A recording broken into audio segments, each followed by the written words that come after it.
Somewhere out there, right now, there is a daemon tearing its way into real space. Maybe it is a creature of fire and brass cracking through a world's psychic defenses like a fist through old glass. Maybe it is something quieter, something that moves through the dreams of an entire city and turns the faithful into instruments of ruin. And somewhere, in the cold dark between the stars, in a place that does not appear on any chart and is not spoken of by any mouth that wishes to remain attached to its owner, 11 silver-armored warriors step out of a teleportation beam and begin their work. They do not announce themselves. They carry no banners that the wider Imperium would recognize. They will not be remembered by the people they save.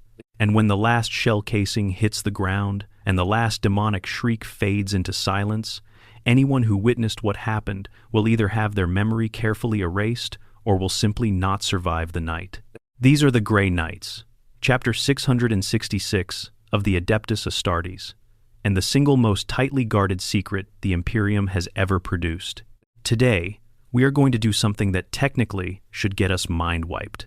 We are going to follow a recruit from the very moment they are pulled off a black ship all the way through to the first time they stand in full Aegis power armor on a battlefield reeking of brimstone and burned soul stuff. And then, through every rank and trial and impossible horror that follows, we are going to talk about what it actually feels like, what it costs, what it demands, and what it quietly destroys. Because joining the Grey Knights is not an achievement. It is a transformation so complete that the person who walks out the other side is, in almost every meaningful sense, a different being entirely from the one who walked in. Let us begin. Part 1. The ones nobody notices are missing. Nobody chooses to join the Grey Knights. That distinction matters enormously because it sets this chapter apart from every other fighting force in the Imperium from the very first moment. There is no moment of realization. No warrior who looks at the silver-armored giants in some remembered battle and thinks, "One day, I want to be that." There is no recruiting officer who comes to a world. No poster nailed to the door of a Hive City Administratum building. No old veteran pointing at promising young fighters and whispering to chapter scouts about the one with the right stuff. The Grey Knights do not recruit, they collect. They are more like a phenomenon that happens to you than a path you choose to walk. And this distinction, while it might seem merely procedural, goes to the absolute core of what this chapter is and why it is organized the way it is. Consider what the Imperium of mankind is, at its most basic structural level. It is a civilization of approximately 1 million inhabited worlds, spread across a galaxy so large that meaningful communication between its edges takes years, even with the most reliable warp routes, and those routes are not always reliable. It is governed through a hierarchy of institutions so ancient and so layered that significant portions of it do not remember what their original function was and continue performing that function anyway. The way a piece of machinery left running long enough after the person who designed it died will sometimes continue running, not because anyone maintains it, but because the momentum of 10,000 years has its own gravity. It is defended by an enormous range of military forces, from the untold billions of ordinary human soldiers of the Astra Militarum, to the various specialized orders of Space Marine chapters, to the Titan legions, to the fleets of the Imperial Navy. It produces, on an industrial scale, almost every material thing that can be imagined, and many things that cannot be, and it consumes all of it in an unending war against everything in the galaxy that is not itself. And running through all of this, threading between the planets like a river between continents, mostly invisible to the mass of ordinary people, is a different kind of resource entirely: human psychic ability. In most Space Marine chapters, there is at least the ghost of a choice involved.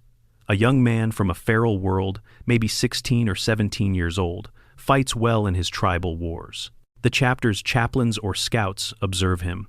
He is approached, tested, and if he survives the first round of trials, he is told, in some form, what is happening to him. He gets to step forward. He gets to say yes. The Grey Knights do not work that way. They never have, and there is a very specific reason for it that goes right to the heart of what they are. The first thing you need to understand is that the primary source of candidates for the Grey Knights is the Black Ships. These enormous vessels, which move slowly through the Imperium on vast circuit routes that take decades to complete, are the instruments of the Adeptus Astra Telepathica. They exist to collect psychers. On every world in the Imperium, there are individuals born with the ability to touch the warp, to feel its currents, and sometimes channel its energies. These people are enormously dangerous if left unchecked, because the warp is not a safe place, and the things that live in it are constantly pressing against the thin boundary between their realm and ours, looking for cracks, looking for open doors, looking for minds bright enough to find and weak enough to exploit. So the black ships come, and they take the psychers away, and most of them end up feeding the Emperor on the Golden Throne, or becoming sanctioned psychers attached to the Imperial Guard, or dying in the extensive screening processes that determine whether they are sufficiently controlled to be useful. But a very small number of them catch a different kind of attention. Somewhere on the black ships there are individuals who do not wear obvious Inquisition regalia and do not announce their purpose. They are called the Gatherers, and they are agents of the Grey Knights. Their job is to move through the assembled masses of psychers on those ships and look for something specific, not just raw psychic power, though that matters enormously. What they are looking for is a combination so rare that across the entire sprawling human population of 1 million worlds and uncounted billions of souls, only a tiny number of people will have it in any given generation. They are looking for someone with significant latent psychic talent, an inner life strong enough that it has already begun to shape itself against chaos influence, a fundamental quality of spirit that the Grey Knights describe as clarity of soul, and a physical constitution robust enough to survive what the chapter's gene seed implantation process will demand of it. The psychic sensitivity is the obvious requirement. Every single member of the Grey Knights is a psyker, without exception. This is completely unlike any other Space Marine chapter in existence, where psychers represent a small and sometimes distrusted minority. In the Grey Knights, the ability to touch the warp is not a quirk or a risk that has to be managed. It is the entire point. Their methods of warfare require it. Their armor functions optimally when it is bonded to a psychically active wearer. Their weapons draw on psychic power to destroy daemons in ways that purely physical force cannot. The anti-demon wards, inscribed on every surface of their gear, are activated and maintained by the collective psychic presence of the warriors wearing them. Without the psychic gift, there is no Grey Knight. But the soul quality is something harder to measure and harder to explain. The Gatherers are looking for people who, when they press against the edges of the warp, do not feel its pull. People whose inner architecture is so sound, so fundamentally ordered, that the warp's constant whispering simply does not find purchase there. Most psychers have to fight their entire lives against the seductive wrongness that the warp exudes. The individuals who become Grey Knight candidates barely hear it, not because they are numb to it, but because something in them is constitutionally opposed to it, the way a healthy immune system is opposed to disease. It does not feel like resistance, it feels like silence. The Gatherers also occasionally pull candidates from other sources. The black ships are the primary pipeline, but candidates have been drawn from the populations of individual worlds discovered during other inquisitorial operations. In desperate times, particularly during the dark years following the opening of the Great Rift, the Grey Knights have been known to identify psyker candidates within other Space Marine chapters and simply take them, without asking permission, without leaving a trail. The records of such acquisition are, needless to say, not available to the chapters in question. Here is the crucial thing. Nobody tells these candidates where they are going. They are taken, quietly, efficiently, without explanation. As far as the other passengers on whatever ship they came from are concerned, another psyker has been processed and moved on. As far as anyone on their home world is concerned, that child with the strange eyes who sometimes made the candles gutter without touching them simply vanished, as so many psychers do. The Imperium is full of people who disappear. In a civilization of quadrillions, spread across 1 million worlds, a few thousand missing persons a year does not register as a meaningful data point. The selected candidates are brought to Saturn's moon of Titan, and this is where things begin. Titan itself is worth spending a moment on, because it shapes everything that follows. It is the largest of Saturn's moons, a cold world of ice sheets and vast liquid methane oceans, its sky the color of old amber, its surface crisscrossed by fields of cryovolcanoes that breathe liquid ammonia and nitrogen into the air, where, in the weak gravity, those exhalations freeze into crystals that hang suspended high above the ground like scattered glass. It is a deeply alien landscape, utterly hostile to unprotected human life, and it has been the home of the Grey Knights for over 10,000 years. The story of how Titan became the Grey Knights' home is itself extraordinary. During the final years of the Horus Heresy, when the War Master's forces were advancing on Terra and the Imperium was fracturing at every seam, Malkador the Sigillite, the Emperor's most trusted servant and the most powerful human psyker of the age, save the Emperor himself, enacted something that the records describe only in the vaguest possible terms. He hid Titan. Not concealed it, not camouflaged it, but removed it from real space entirely and placed it somewhere adjacent to the warp, where it could not be found by the traitor forces. The fortress monastery had already been prepared, its vaults stocked with gene seed, its halls populated with hundreds upon hundreds of carefully selected recruits gathered from across the galaxy. Malkador brought the 8 founding Space Marines and their raw candidates to Titan and set them to work, and then he hid the moon. From the perspective of real space, Titan vanished. When it returned, after the siege of Terra was over and the Emperor lay mortally wounded on the Golden Throne, the second founding was in progress. The Inquisition that Malkador had been laying the groundwork for was taking shape under the 4 lords he had appointed, and Titan emerged from wherever it had been with something inside it that had not existed when it disappeared.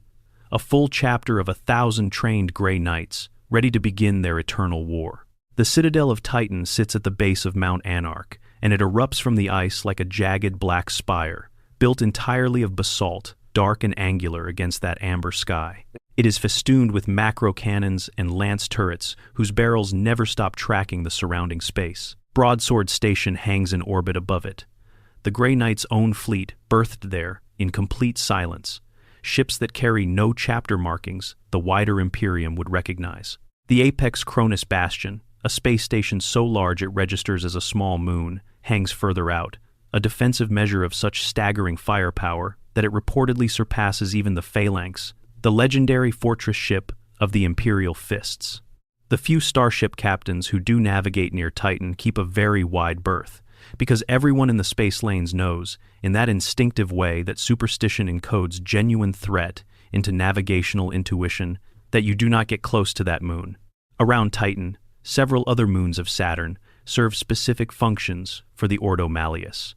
Mimas is the prison and execution center of the Ordo Malleus, where those who have crossed lines that even the Inquisition considers unforgivable are held and eventually dealt with.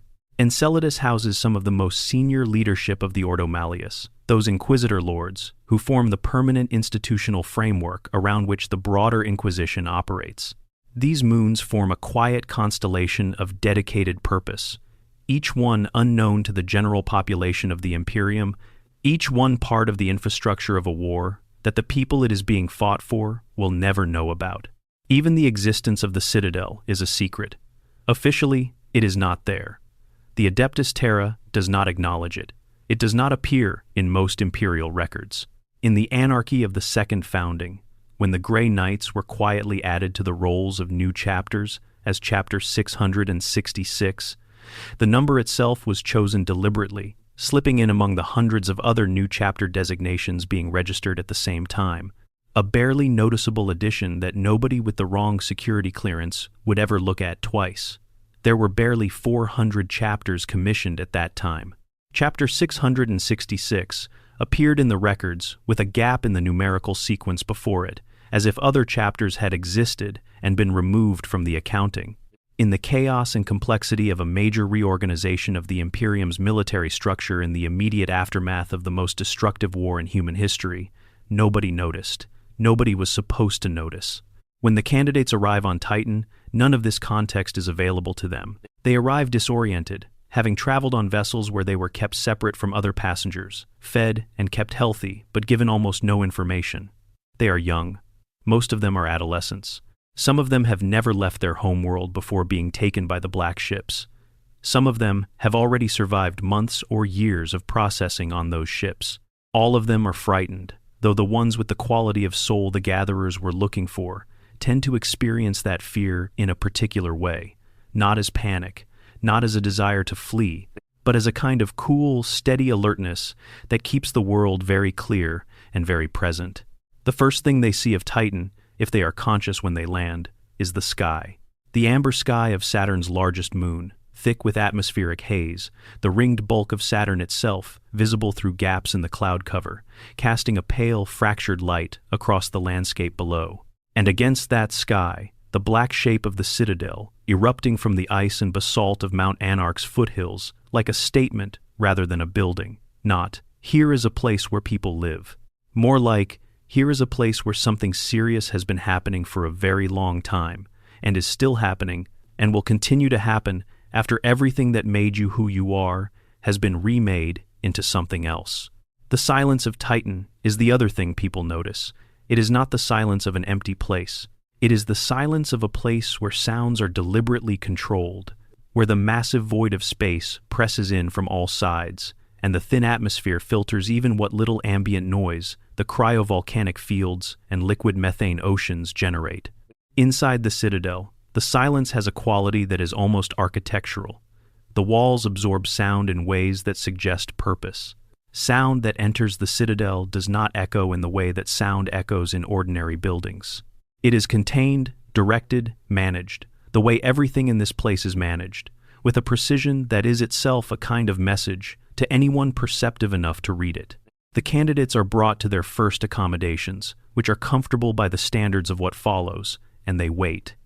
The waiting itself is the beginning of the selection process, because the one thing that the gatherers know, the one thing they have learned across centuries of watching candidates respond to exactly this situation, is that what a person does with unstructured time in an unfamiliar and clearly significant place tells you more about them than most formal tests would.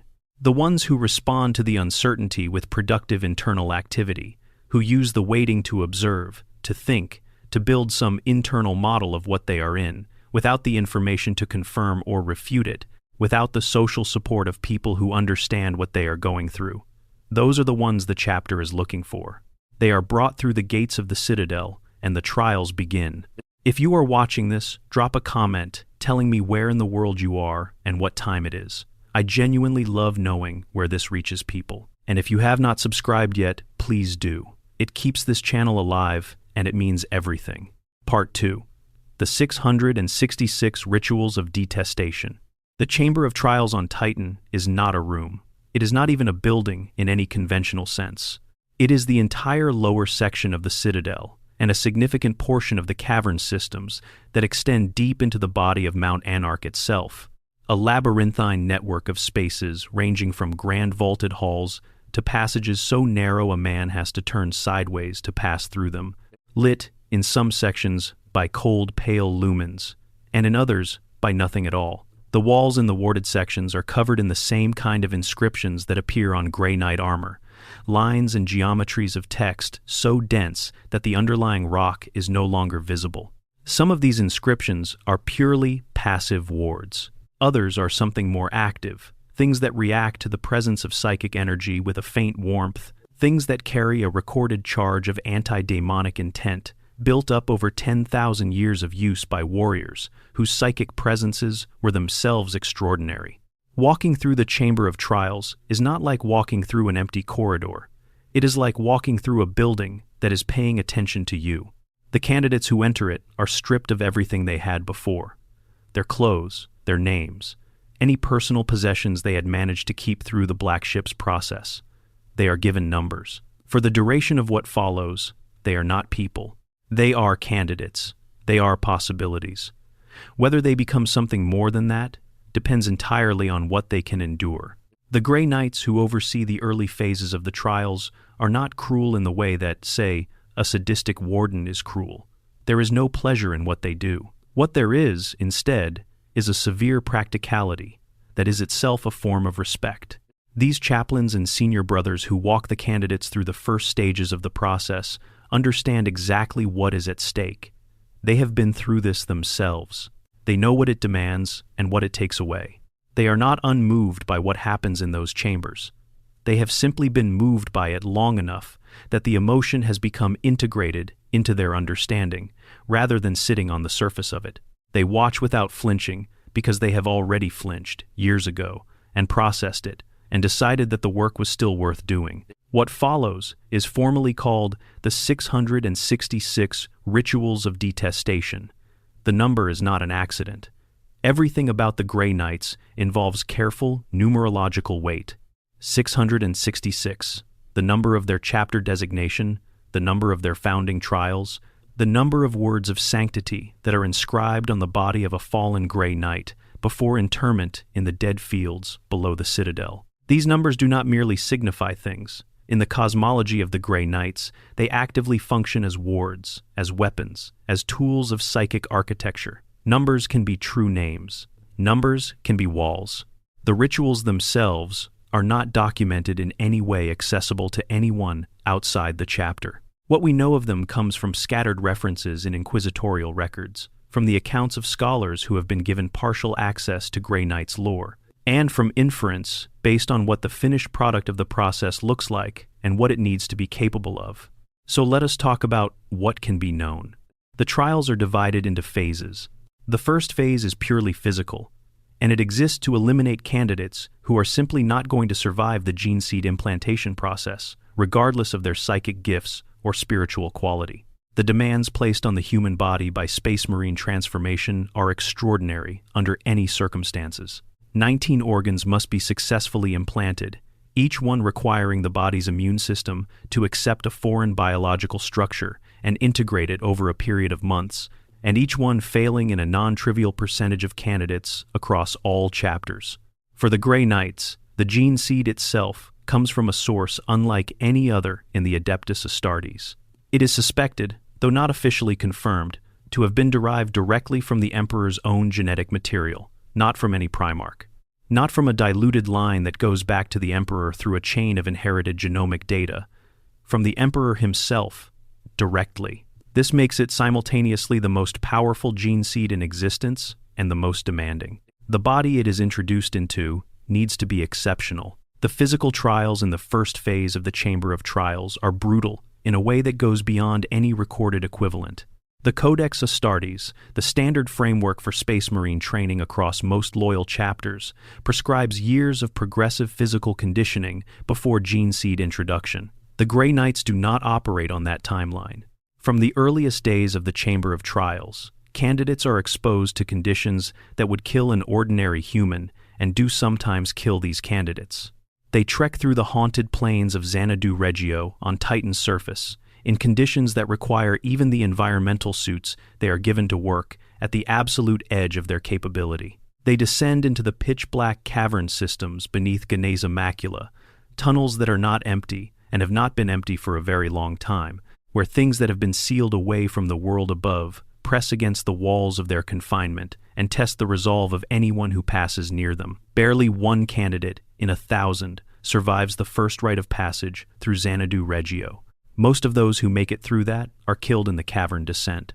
What comes after the physical elimination is something more difficult to quantify. The trials that give this process its formal name, the Rituals of Detestation, are concerned with a single question.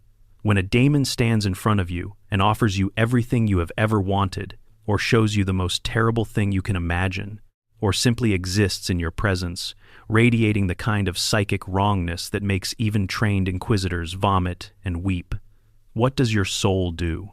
For most psychers, even strong ones, the answer is that it breaks in some way. Not necessarily completely, not necessarily permanently, but enough. There is a crack, a moment of real vulnerability, a gap through which something could slip if it wanted to. The Grey Knights cannot afford that gap. Not because they are morally superior to other warriors of the Imperium, though their record of purity is unmatched and genuine, but because of the specific nature of what they fight. A daemon does not simply try to kill you, it tries to find the thing in you that it can use. And if there is anything to find, it will find it, because that is what daemons are made of. They are literally constructed from the psychic material of mortal souls. They understand weakness the way a river understands the path of least resistance. So the rituals expose the candidates to daemons, to the psychic imprints of daemons, to bound, constrained fragments of demonic essence that have been captured over the chapter's long history specifically for this purpose, to visions so detailed and so precisely targeted to the individual candidate's psychological architecture that they function like psychic surgery, cutting right to the center of whatever fear or desire or grief or rage might be exploited. To the true names of minor warp entities, spoken aloud in the warded vaults of the Citadel, names that carry the ontological weight of the thing they name, names that press on the mind like fingers on a bruise. The candidates who fail these rituals do not fail gently. Some lose their sanity. Some, whose psychic gifts are powerful enough, inadvertently create the very things they were being tested against, their terror or their rage or their grief, condensing into warp manifestation in the controlled environment of the trial chamber. Some simply die, their minds shutting down in the face of something their architecture could not process, and some, rarer and more dangerous, pass the trial in the wrong direction. Their soul does not break, it opens. And what comes through the opening is not what was supposed to come through. These candidates are not permitted to leave the chamber of trials. They never have been. For those who survive, something changes.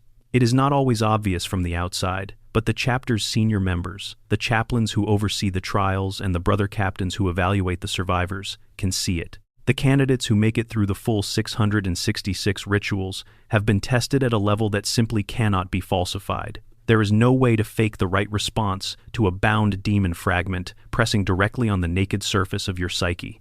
Either your soul holds its shape under that pressure, or it does not.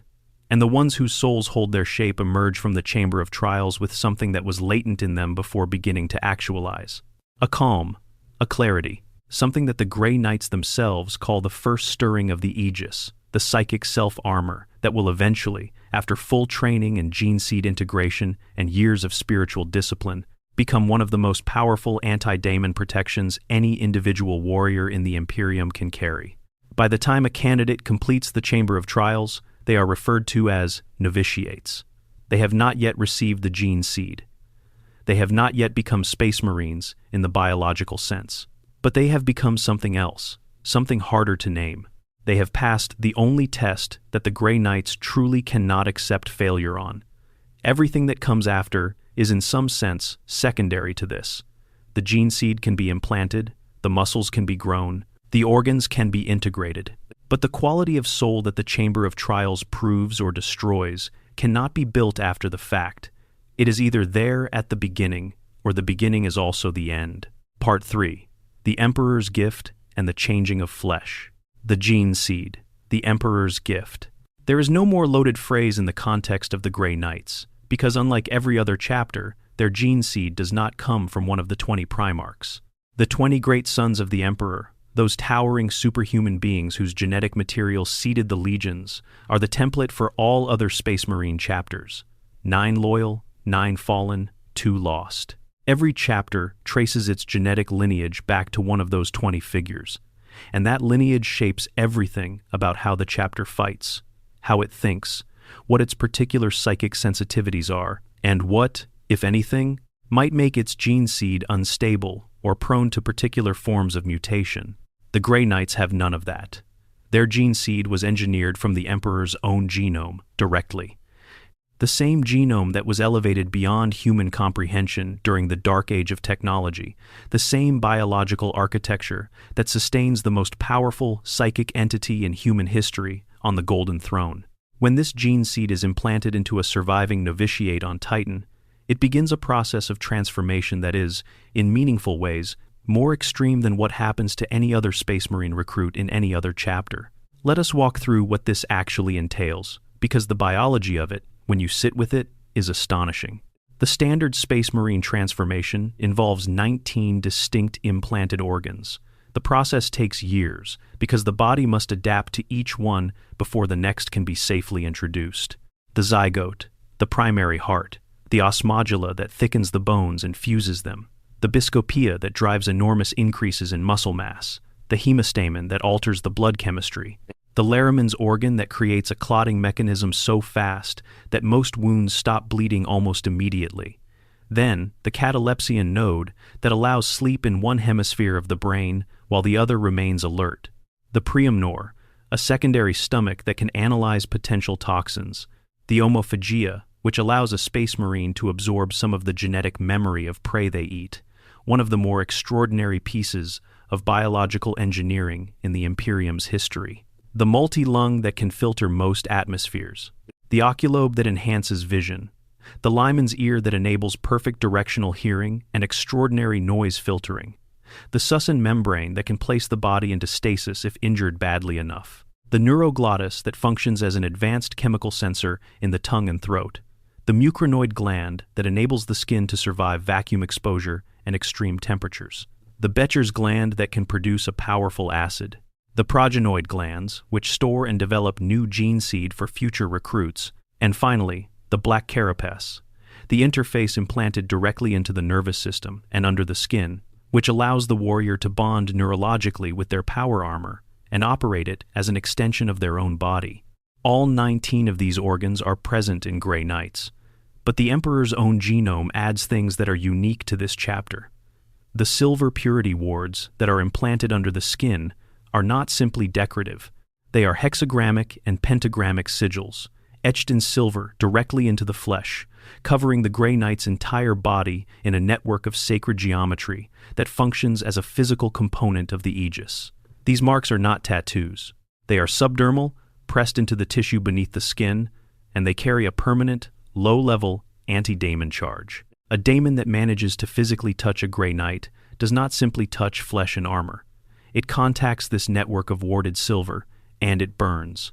The contact between daemonic essence and that silver is not metaphorical. Something happens at the level of warp physics. The daemon's substance, which is not physical matter in the conventional sense, but something closer to congealed psychic energy given temporary material form, encounters the architecture of the ward and is disrupted.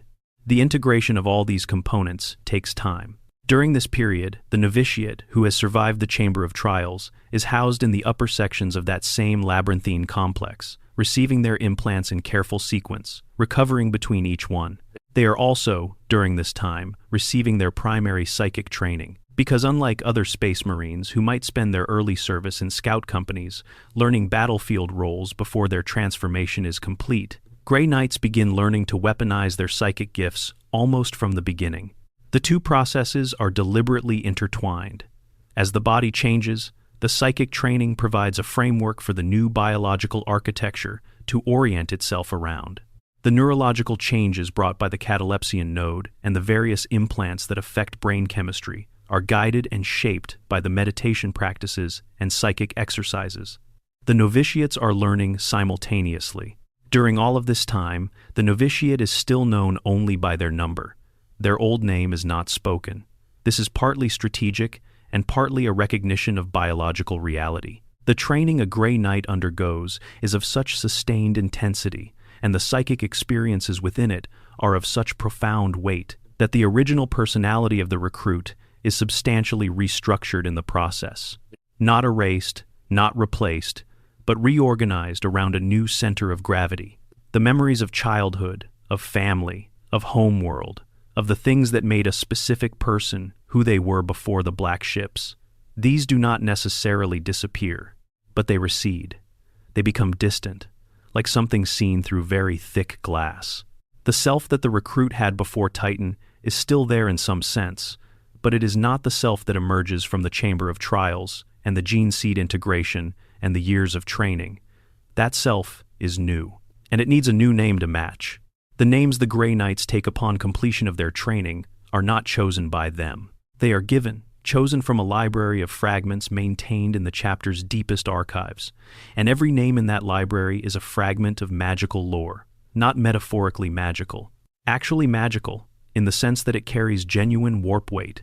Every Grey Knight's name is constructed to function in direct opposition to the true name of a specific class of daemon. This means that when a Grey Knight speaks their own name, in the right context, with the right psychic intent behind it, it functions as a minor, working against demonic entities of that class. Their identity itself is a weapon. Even the most basic thing about them, the word that means them, has been forged into something that the enemy has cause to fear. Part 4. The Mind as Armor, the Mind as Blade. Psychic training in the Grey Knights is not a supplementary curriculum. It is the core of everything. The physical transformation, the spiritual conditioning through the rituals of detestation, the years of weapons practice and tactical drilling, all of it exists in support of the psychic development that is the genuine heart of what a Grey Knight is. Everything else can be replicated to some degree by other warriors. The psychic gifts of a fully trained Grey Knight cannot. To understand the scale of this, it helps to compare the Grey Knights to the standard model for psyker management in the Imperium. Across the Adeptus Astartes generally, psychic ability is present in a minority of Space Marines and is treated with a combination of reverence and wariness. The librarians of various chapters undergo specific training in the management and application of their gifts, but they do so as a subset of a broader warrior culture that is primarily defined by physical excellence. Their psychic abilities are powerful and valuable, but they are additions to a foundation of conventional martial skill. In the wider Imperium, sanctioned psychers attached to military units are often the single most dangerous individual on any given battlefield, but they are also the most fragile in certain ways, most dependent on the quality of their training and the spiritual support structures around them, most vulnerable to the specific dangers that their gifts expose them to. The Grey Knights represent something categorically different. They are not warriors who also have psychic gifts. They are psychic warriors for whom the martial training and the physical transformation are in the service of a psychic function that defines everything they do. The way they fight is inseparable from the way their minds work. The reason their armor is effective is because their minds are effective. The reason their weapons can destroy daemons in ways that no purely physical weapon can is because their psychic presence channels through those weapons in a way that has no equivalent elsewhere in the Imperium's arsenal. Let us talk about the Aegis first, because it is the foundation on which everything else rests. Imagine your own consciousness as a kind of structure. Most human minds are somewhat permeable at the edges, open to influence, to suggestion, to the slow seeping pressure of things that want access to them. This permeability is not a flaw in the design. It is what allows human beings to learn from each other, to feel empathy, to be moved by beauty or by horror, to grow. But in the context of the warp, permeability is a vulnerability. The warp is not empty space. It is a realm made of psychic energy, and the psychic energy that constitutes it is the residue of every emotion, every dream, every act of cruelty and compassion and fear and hope that 10,000 years of human civilization has generated. That residue has been shaped by 4 immensely powerful entities, the Chaos Gods, who are themselves the concentrated and self-aware crystallization of specific emotional resonances. Khorne is the embodiment of rage and slaughter. Tzeentch is the embodiment of change and manipulation and the hunger for hidden knowledge. Nurgle is the embodiment of entropy and decay, and the strange comfort that comes with accepting ruin. Slaanesh is the embodiment of sensation and excess, and the pursuit of perfection past any boundary. These 4 entities, and everything that serves them, are constantly, without pause, pressing against the boundary between their realm and the material universe, looking for ways through. And the gaps they exploit are minds. Human minds especially, because humans generate the psychic residue that feeds and shapes the warp in the first place. The Aegis, as the Grey Knights develop and maintain it through continuous training and practice, is the psychic equivalent of a perfectly smooth surface with no cracks to get purchase on. It is not a wall in the conventional sense. It is more like a state of being, a condition of the soul maintained through constant, disciplined effort, in which the Grey Knight's own psychic presence becomes something that demonic attention simply cannot find traction on. A demon pressing against the Aegis does not encounter resistance in the way it would encounter resistance from a ward or a seal. It encounters something more fundamental. It encounters a soul that is constitutionally not what the daemon needs. The warp entities that make up the demonic legions require purchase. They require some element of the mortal psyche to resonate with. Rage, fear, grief, desire, any of these will do. The Aegis does not suppress these things in the Grey Knight. What it does is organize them, contain them, give them a structure that the daemon cannot reach from outside. It is the difference between an open wound and a healed scar. But the Aegis is not just defensive. In trained Grey Knights, it becomes the basis of offensive psychic capability as well. By channeling the same psychic energy that maintains the Aegis outward rather than inward, a Grey Knight can project it as a weapon. The most basic form of this is Hammerhand, a focusing of the psyker's mind into the muscles and joints of their body in a way that temporarily multiplies the physical force they can generate. A Grey Knight throwing a punch with hammer hand active is not just a very strong person throwing a punch. They are a very strong person throwing a punch that is simultaneously a concentrated burst of anti-demonic psychic force. And the daemon on the receiving end experiences both the physical impact and what might be described as the sensation of their essence being disaggregated. Beyond that, the psychic abilities of trained Grey Knights include the capacity to generate warpquake, a disruption of the boundary between the warp and real space in a localized area so severe that teleportation becomes unreliable. Warp-based travel becomes dangerous, and the ability of daemons to manifest physically is significantly reduced. They can create psychic storms, floods of anti-demonic energy, released in a sphere around the caster. They can project their awareness along psychic channels faster than any Vox transmission. They can, at the highest levels of training, attempt to read probability, to sense where the warp is thinnest and where demonic emergence is most likely, in the way that the chapter's elite. Prognosticars, in the silver-mirrored augurium, read the currents of fate to guide the chapter's strategic deployments. The training for all of this is supervised by the chapter's librarians, though in the Grey Knights the title carries additional weight compared to other chapters.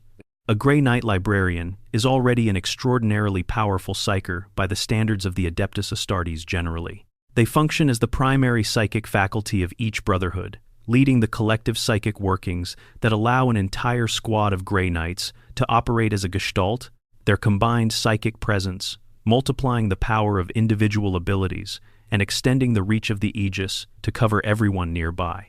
This is called the Egregore, and it is one of the most powerful and least understood abilities in the Grey Knight's arsenal. The Egregore deserves a careful description because it is genuinely remarkable. When a squad of Grey Knights operates together in close coordination, their individual Aegis fields begin to overlap and interfere with each other in a constructive way. Rather than canceling out, they reinforce. The individual psychic presences begin to harmonize into something that is more than the sum of its parts. In combat against demonic enemies, this manifests as a shared sensory awareness. Each member of the squad has access not just to their own perceptions, but to the filtered, combined perceptions of everyone in the Egregore. They know where their brothers are without looking. They know what their brothers see without turning their heads.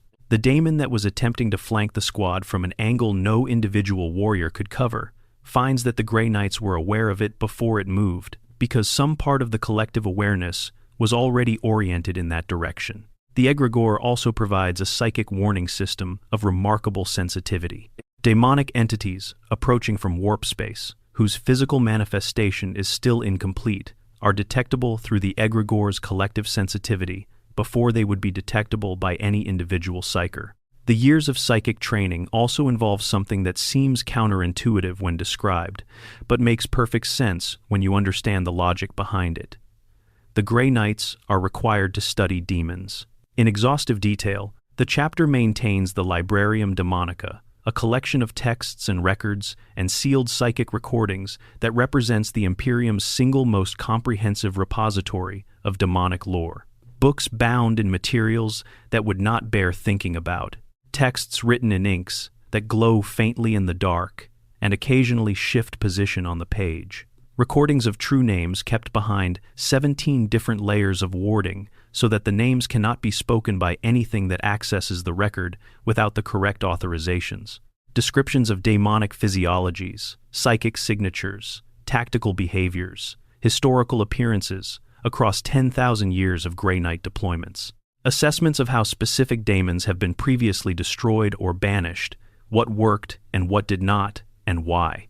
The reason for this study is not to make the Grey Knights admire or sympathize with daemons. It is the opposite. You cannot reliably destroy something you do not understand. The Grey Knights need to know their enemy with a precision that goes down to the level of metaphysics. They need to know what a specific daemon's true name is, or as close to its true name as mortal scholarship can approximate, because using a true name is the single most powerful weapon against a demonic entity. They need to know which of their psychic abilities a particular class of daemon is most vulnerable to. They need to know how a daemon signals its intent to manifest before it actually does so, what the psychic precursors look like in the local warp environment, so that they can be in position before the daemon fully arrives, rather than responding to something that is already fully present and active. There is a specific and deeply sobering practice that some chapter librarians undertake at the extreme end of this scholarship. They make bargains with daemons, not corruption, not service, not the giving of anything that a daemon could actually use against them. What they do is more complex and far more dangerous. They approach bound demonic entities with the kind of proposal that should theoretically be impossible, a temporary and strictly controlled exchange of information. The daemon reveals a portion of its true name, or the true names of other daemons it knows. The librarian, in exchange, reveals something it wants, which is typically some small element of mortal experience or emotion that the daemon cannot generate on its own. The librarian allows the daemon to touch, very briefly, and under complete psychic oversight, one carefully chosen memory. And then, the daemon's part of the bargain is extracted, verified, recorded in the Librarium Daemonica, and the contact is sealed off completely. The daemon gets nothing it can hold or use. The chapter gets intelligence it could not obtain any other way. And the librarian who performed the exchange goes through an extended period of cleansing and monitoring that involves the most rigorous application of anti-demonic procedures the chapter possesses, because nobody, not even a fully trained Grey Knight librarian, performs that kind of contact without risk. It is just that the risk is considered acceptable in proportion to the strategic value of what is learned. Part 5. 666 Ways to Say No. The rituals of detestation, which we touched on in the second part of this journey, deserve their own dedicated exploration, because they do not simply happen once during the initial selection phase. This is one of the things that people who encounter the Grey Knight's lore for the first time sometimes misunderstand. They read about the 666 trials and think of them as a hazing process, an initiation that every candidate goes through once and then graduates from. The reality is considerably more demanding. Consider the analogy of a musician. When a young musician begins their training, they learn scales. Not because scales are the music, but because the mechanical repetition of scales builds into the fingers and the ears and the mind a kind of structural vocabulary that underlies everything else. When that musician is performing a concert piece at the peak of their ability, they are not consciously thinking about scales. But the scales are there, in every note they play, in every instinctive correction they make, in the way their hands move without being consciously instructed. The scales have become the musician. The Grey Knight's spiritual conditioning works through a similar logic, except that the thing being conditioned is not a musical skill, but a quality of soul. And the conditioning is not achieved through repetition of pleasant exercises, but through regular exposure to the psychic equivalent of standing in front of something that wants to unmake you, and choosing, over and over again, not to let it. Elements of them persist throughout a Grey Knight's training and service. The process of psychic conditioning against chaos influence is not something that you complete once and then have forever. It is a continuous practice, reinforced through formal ritual and daily spiritual discipline, because the warp does not rest, and therefore the defense against it cannot rest either. The broader category of what might be called the spiritual armor of the Grey Knights is formalized in their chapters' doctrines and daily routines in ways that other Space Marine chapters' spiritual practices, which are themselves often quite rigorous, simply do not match. Begin with the daily rites. Every Grey Knight, from the most recently promoted Battle Brother to the most senior Grand Master, begins and ends their day with specific psychic and spiritual exercises. These are not merely symbolic prayers, though they have the form and feel of prayer. They are functional. The meditation practices that a Grey Knight runs through each morning serve the same purpose as a musician tuning their instrument before playing. They align the individual psychic architecture with the Aegis, reinforce the internal structures that keep the warp's pressure from finding any point of access, and sharpen the sensitivity to demonic presence that allows early warning of threats. The prayers that accompany these meditations carry genuine warp weight in the way that only utterances composed and refined over 10,000 years of practical anti-daemon application can carry. They are not just words. They are precise configurations of psychic intent given specific verbal form. The Liber Daemonica is central to this practice. Every Grey Knight carries one, kept in a ceramite case attached to the breastplate of their armor, positioned over the heart in a placement that is both metaphorically appropriate and functionally significant, because the Liber Demonica, like everything in a Grey Knight's equipment, is not merely a symbolic object, it is a genuine psychic talisman. The pages are illuminated in silver. The spine is carved from the thigh bone of a martyred saint. The text contains the cardinal tenets of the chapter's anti-demonic lore, the fundamental principles that guide every tactical and ethical decision a Grey Knight makes. It also contains, in carefully encoded form, the key fragments of demonic taxonomy and true name lore that a warrior in the field needs immediate access to. In practice, a Grey Knight in combat who encounters a daemon they recognize can check the encoded entry for that daemon's class in the Liber Daemonica's psychic index, not by reading it, but by touching it and focusing, which activates the book's psychic functions and delivers the relevant information directly to the warrior's awareness. The rituals that specifically address the 666 formal trials continue throughout a Grey Knight's career in a different form. Periodically, often before significant deployments, warriors undergo renewal rituals that re-expose them, under controlled conditions, to the psychic pressures of demonic contact. This is not self-torture, it is maintenance. The same way that physical training must continue after initial transformation to prevent the extraordinary body a Space Marine develops from declining, the spiritual conditioning that makes a Grey Knight resistant to chaos influence must be regularly exercised. The muscles of the soul, if we allow that metaphor, atrophy without use. There is a specific ritual that the chapter performs for the dead that is worth noting here, because it speaks to how deeply the concern with demonic contamination permeates even the chapter's relationship with mortality. When a Grey Knight falls in battle, the process of recovering and preparing the body follows specific procedures that do not apply to other Space Marine chapters. 666 words of sanctity are written along the fallen warrior's body before interment.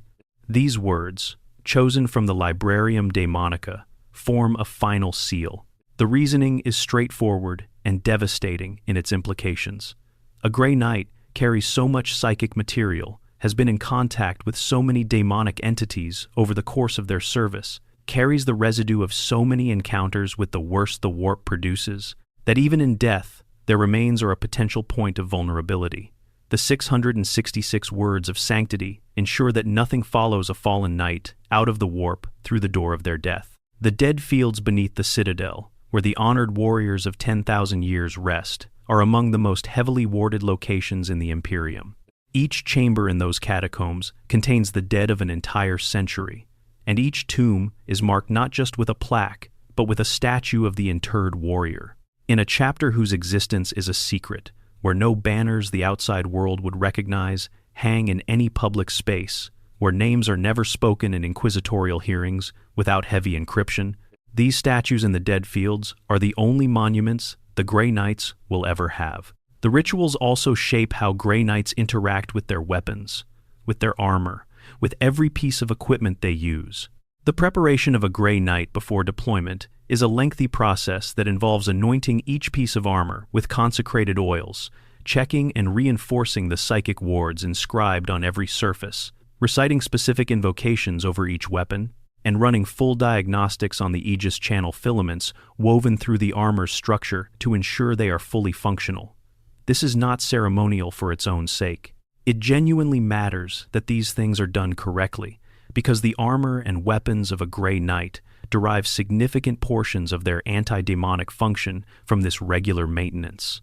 A psi cannon whose shells have not been properly recharged with psychic energy through ritual preparation is still a heavy weapon capable of physically injuring a daemon.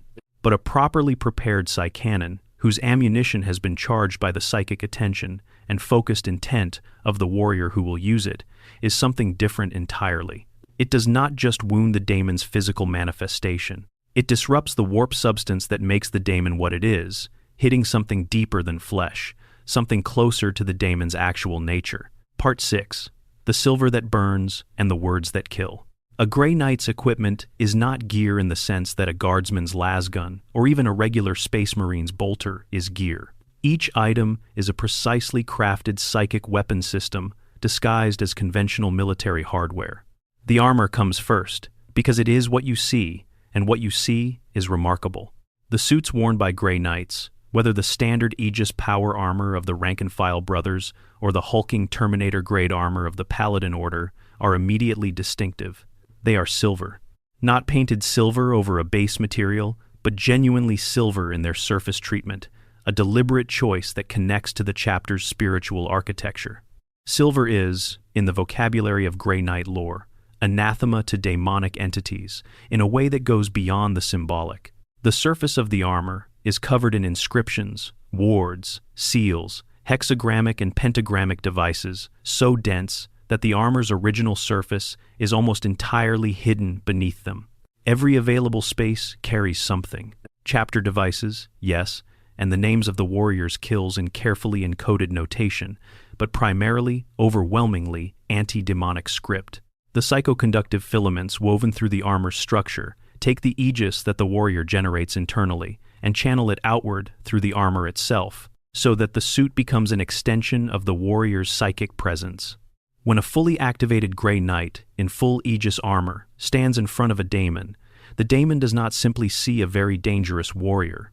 It feels the wrongness of that presence at a psychic level that is difficult to articulate in mortal terms. The closest analogy might be the way that some predatory animals have physical responses to things that are genuinely toxic to them, not just unpleasant, but ontologically aversive. The Nemesis Force weapons are the next piece.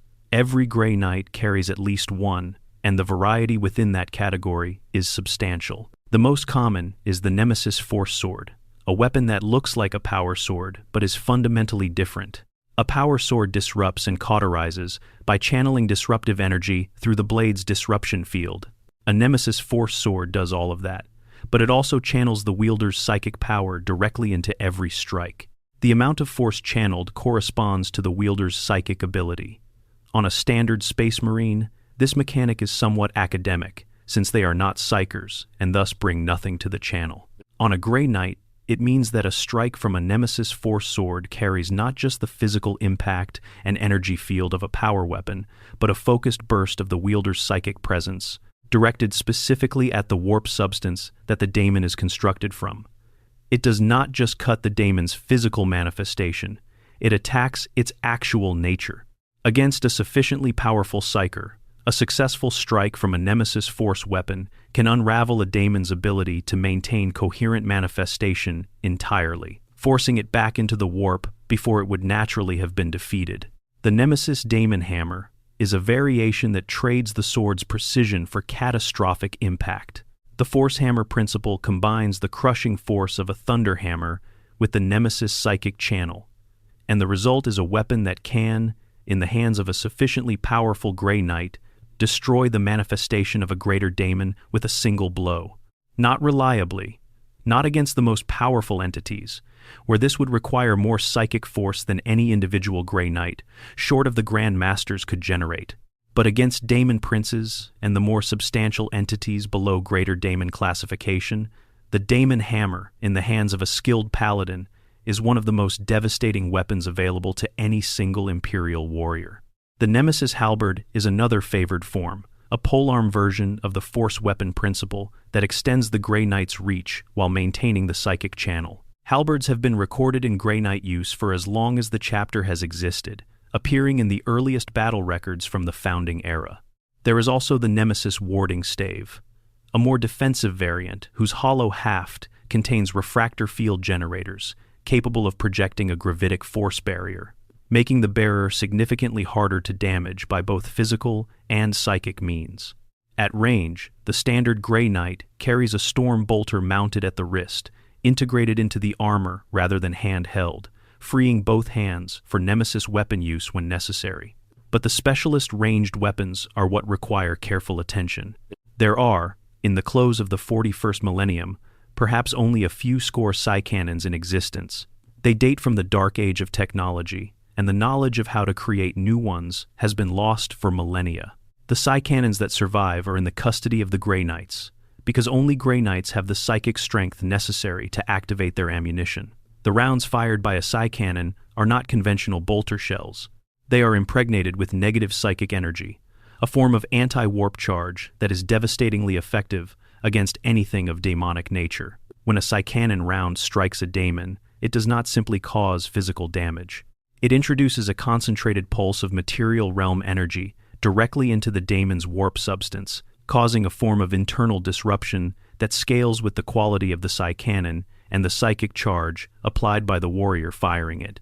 A well-maintained psy-cannon in the hands of an experienced Grey Knight is one of the most effective ranged daemon-killing tools available anywhere in the Imperium. The silencer operates on entirely different principles. It is a weapon of Xenos origin, and it does not use conventional ammunition. It is activated when the Grey Knight fires a bolt of their own psychic force into the weapon's containment core.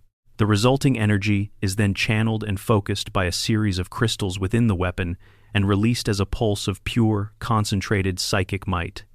The silencer does not have a trigger in the traditional sense. You do not pull it. You push it with your mind, sending your own psychic force into it and shaping what comes out. The psychic skill required to use one effectively is considerable, and the purgation squads that specialize in heavy weapons and make extensive use of silencers develop a relationship with their weapons that veterans of the chapter sometimes describe as the most intimate bond a Grey Knight can form with any object outside of their armor and their liber. Daemonica. The incinerator deserves mention as well. It functions like a heavy flamer, but its fuel is not conventional promethium. It burns a consecrated mixture of processed promethium and blessed oils, a compound that creates a flame with a psychic component. It is especially effective against groups of lesser demons, where its wide dispersal area and the disrupting effect of the blessed compound on demonic substance make it an extraordinarily efficient tool for rapid area clearance. The storm bolter that serves as the standard ranged sidearm of every Grey Knight is integrated into the armor at the wrist rather than held in the hand, and this design choice is not purely about freeing both hands for nemesis weapon use, though that is certainly a significant factor. It is also about the psychic bonding. A weapon integrated into the armor becomes part of the extended system that the Black Carapace governs. The warrior fires it by conscious intent in the same way they flex a finger, not by physically manipulating a trigger, but by willing the mechanism to act. The ammunition the storm bolter fires is not standard bolter shells, though it looks similar. The bolts are mass reactive, like any bolter round, but the propellant charge and the casing are prepared using the same consecrated process as every other piece of Grey Knight equipment. They will not harm a daemon the way a psy-cannon or nemesis weapon will, but they are significantly more effective against demonic flesh than a standard bolter round because the consecration gives them a mild anti-demonic charge, enough to cause disruption at the point of impact that a non-consecrated round simply would not achieve. Against minor demonic entities, a sustained storm bolter barrage from a full Grey Knight squad is a meaningfully effective tool of destruction in a way that the same barrage from a standard Space Marine squad's bolters would not be. All of these weapons, every single one of them, require their ritual maintenance. All of them are named. In a chapter where everything has weight, where every object has a function that goes beyond the purely physical, the names given to weapons are not vanity. They are a form of bonding, a psychic connection between the warrior's aegis and the weapon's own inscribed wards that makes the weapon function as an extension of the warrior rather than simply a tool they are holding. Part 7. The Brotherhood and what it means. If you imagined a Space Marine chapter as being organized something like a military regiment, with companies of 100 warriors, each led by captains, with specialists distributed among those companies in standard proportions, you have a reasonable mental model for how most of the Adeptus Astartes work. The Grey Knights do not work like that, and the difference matters. The Grey Knights are organized into brotherhoods, 8 of them, each one roughly equivalent in size to a company at around 100 warriors, but functionally different from a company in some important ways. Each brotherhood is commanded by a Grand Master, not a captain. This distinction is more than titular. A Grand Master of the Grey Knights is a figure of authority equivalent to a chapter master in most other chapters, an individual of such experience and ability that in another chapter they would be leading the entire organization.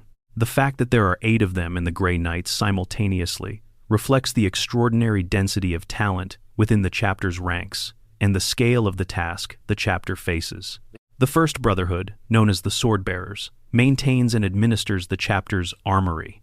Their warriors are drilled to fight alongside armored vehicles and aerial assets with a precision that makes combined arms operations feel like a single organism rather than separate moving parts. Their Grand Master effectively functions as the senior Techmarine authority for the chapter.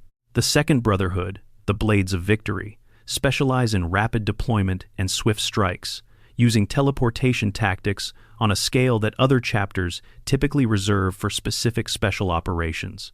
Their speciality is mass teleportation, establishing beachheads in moments and then holding them until heavier forces can follow.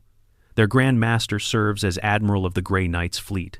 The third brotherhood, the Wardmakers, carries the weight of legend because it was, according to chapter tradition, the original brotherhood of Janus himself, the first supreme Grand Master and one of the 8 founding warriors, chosen by Malcador the Sigillite. The current Grand Master of the Wardmakers, at the time of the late 41st millennium, is Aldrich Voldus, who is also the Warden of the Librarius and one of the most powerful psychers the chapter has produced in centuries.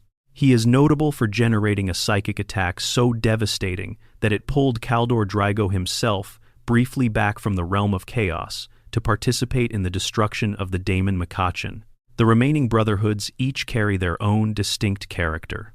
The 4th, 5th, 6th, 7th, and 8th brotherhoods have their own traditions, their own internal cultures shaped by the preferences and fighting styles of their Grand Masters across the centuries, their own records of specific campaigns and specific enemies. Some brotherhoods have developed such strong internal identities that incoming warriors, transferred from other brotherhoods for tactical reasons, have noted the almost physical sensation of adjustment required. The 8th Brotherhood, sometimes called the Silver Blades, maintain what is considered the most refined tradition of Nemesis weaponcraft in the chapter, and their warriors develop a relationship with their force weapons that borders on the philosophical, treating the maintenance and bonding of weapon to mind as an ongoing meditation practice rather than mere equipment management. All 8 brotherhoods report to the chapter council, led in principle by the Supreme Grand Master and composed of all 8 Grand Masters. The council meets in the Sanctum Sanctorum of the Citadel, in a chamber so heavily warded that its contents are the most completely secured secrets on a moon of secrets. Decisions made there are not recorded in any accessible form. The agenda of any given council session is known only to those present, and those present are capable of maintaining that knowledge in forms that conventional intelligence gathering cannot extract. Each brotherhood is self-sufficient in a way that other space marine companies are not. They are designed to operate independently for extended periods, deployed across the Imperium's million worlds in small strike forces, light years from their fortress monastery, responding to demonic incursions with whatever resources they have immediately available. The command structure within each brotherhood is built around the absolute authority of the Grand Master and the brother captain who commands operations beneath them, with absolute obedience from those below expected as a matter of course, because there is rarely time in combat against demons for discussion or committee decision. Beyond the 8 brotherhoods stand 2 separate organizations that exist within the chapter, but are not part of the brotherhood structure. The Order of Paladins is the chapter's ultimate fighting elite. Becoming a paladin is not a matter of seniority or years of service. A Grey Knight who wishes to ascend to this rank must complete 8 specific quests, each one more demanding than the last, each one designed to test not just combat capability, but the totality of the warrior's character. These quests are not documented in any accessible form. What is known is that they are undertaken alone, and that the failure rate is sufficient to ensure that the number of paladins at any given time is relatively small. No aspirant has ever abandoned a paladin quest partway through, because to do so would be a dishonor so profound that it would essentially end the warrior's standing within the chapter. Once the 8 quests are complete, the new paladin celebrates a night of feasting with their former brotherhood, and then leaves it permanently. They take up residence in the Hall of Champions within the Citadel, and from that point, their primary loyalty is to whichever Grand Master they are assigned to serve. Paladins function as bodyguards, champions, and advisors. They are wherever the fighting is worst, because that is their duty, because the thing that made them paladins was the willingness to face exactly that without hesitation. The Order of Purifiers is something different again, and stranger. The Purifiers are the most psychically pure souls in a chapter of psychically pure souls, a distinction that in practice means they exist slightly outside normal chapter authority. Only the Grand Masters may enter the chambers of purity beneath Mount Anarch without Purifier permission, and the Purifiers enforce this with absolute determination. They have, on occasion, attacked battle brothers of their own chapter, who attempted to enter without authorization. The ones who were discovered were badly hurt. The ones who were not discovered never came back. There is something imprisoned beneath Titan. Nobody outside the Purifiers knows precisely what it is. The Purifiers do not speak of it, not even to the Supreme Grand Master. The Iron Grimoire, the single record of what is imprisoned there, is maintained by the Purifiers and kept in the chambers of purity. When the rock of Titan shakes, as it sometimes does without geological cause, the Purifiers move immediately to reinforce the seals on whatever lies below. Everyone else in the Citadel waits. There are rumors about a webway gate in the deepest tunnels, its wards barely holding back something primordial and nameless. There are rumors about other things. Whatever the truth is, the Purifiers guard it with the fanaticism of men who know exactly what happens if they fail. The Purifiers can also weaponize their purity in combat. They can channel their incorruptibility as a psychic force, producing a sacred fire that burns demonic substance in a way that differs from any conventional weapon or ability. This fire does not need to physically contact the daemon. It radiates from the Purifier's psychic presence and ignites demonic essence at the level of its warp nature, not its physical manifestation. A group of Purifiers advancing into a mass of lesser demons is one of the most devastating things the chapter can deploy, because the fire they project propagates through the demonic mass in ways that conventional weapons do not. The chapter also maintains the Prognosticars, a small group of brothers who spend their service in the silver-mirrored chamber called the Augurium, at the top of the silver pinnacle in the center of the Citadel.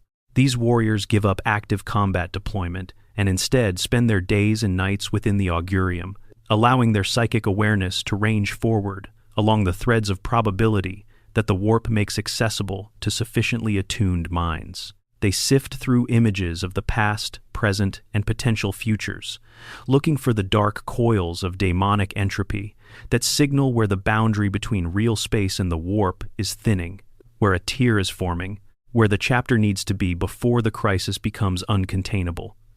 The chapter's strategic planning relies heavily on the Prognosticar's visions.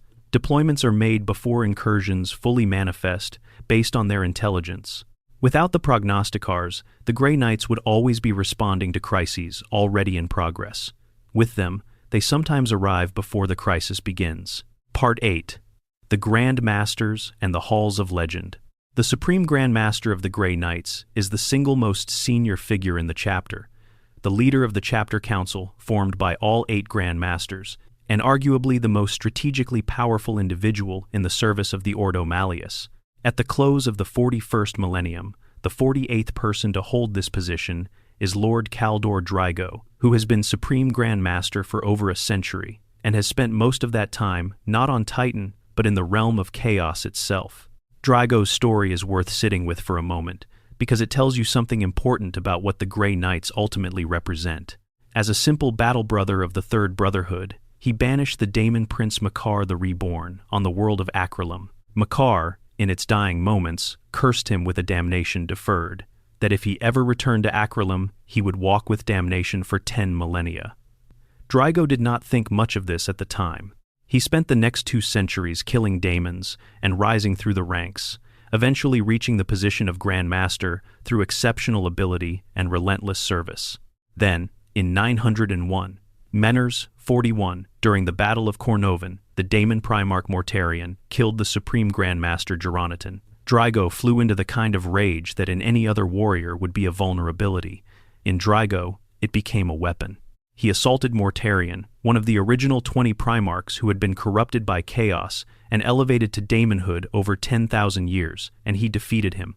Specifically, he wounded Mortarion so severely that he was able to force the Daemon Primarch to withdraw, and in the course of doing so, he carved the name of his fallen Supreme Grand Master into Mortarian's heart.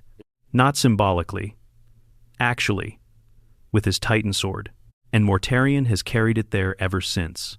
After this, the daemon Makar returned for its revenge, seized Drygo, and hurled him into the warp through a collapsing gate.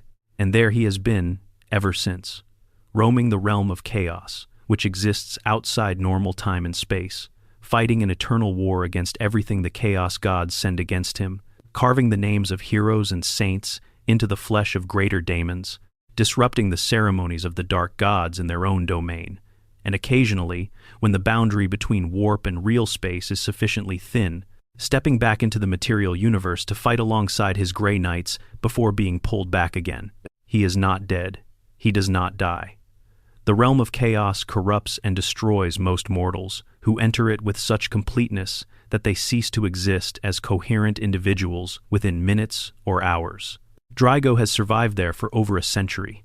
This is not explained away or treated as simple in the chapter's lore. It is treated as what it is, something extraordinary, something that pushes at the limits of what even a Grey Knight should be capable of sustaining.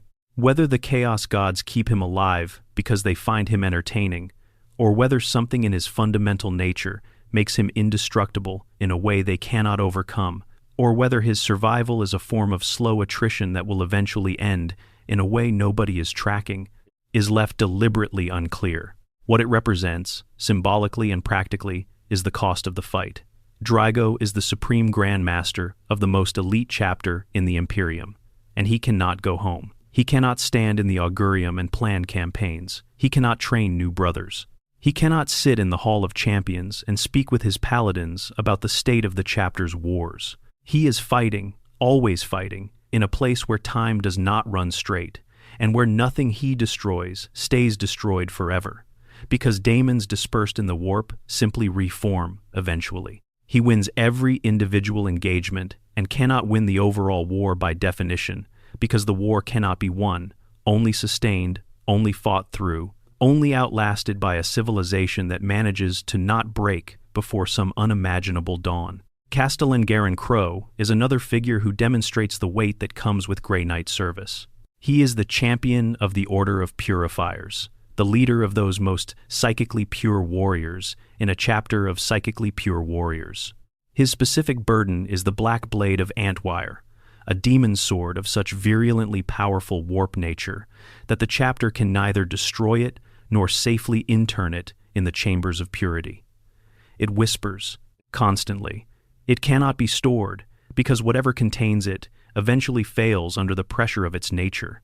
The only solution the chapter has found is to give it to the most incorruptible warrior available, the Castellan of the Purifiers, and require that warrior to carry it at all times, aware of its whispers, maintaining the silence of their soul against its persuasions as an eternal personal duty.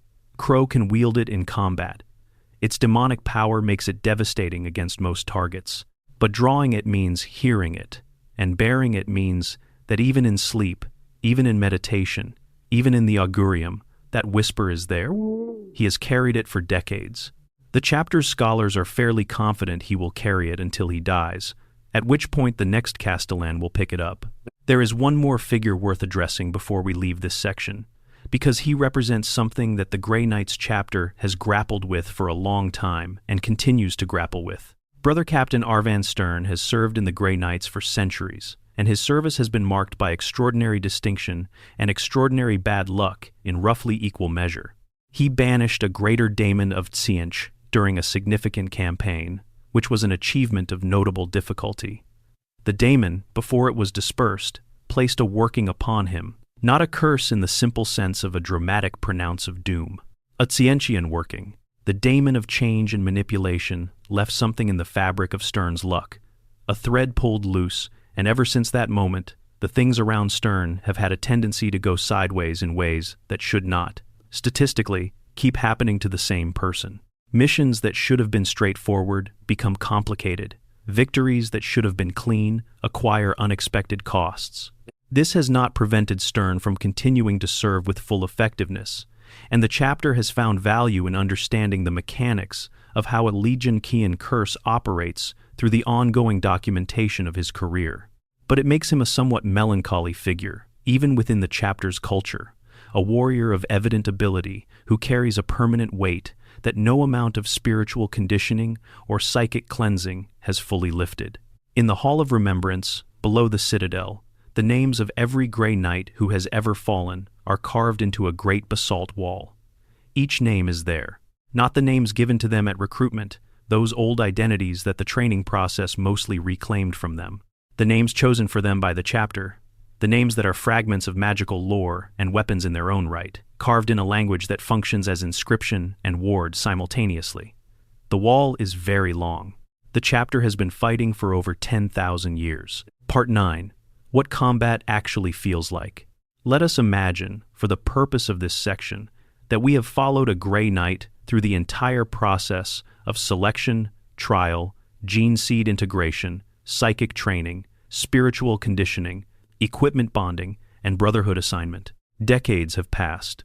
The warrior who once was a numbered candidate in the Chamber of Trials is now a fully trained brother of one of the 8 brotherhoods, standing in their armor in a teleportarium, waiting for the signal to deploy.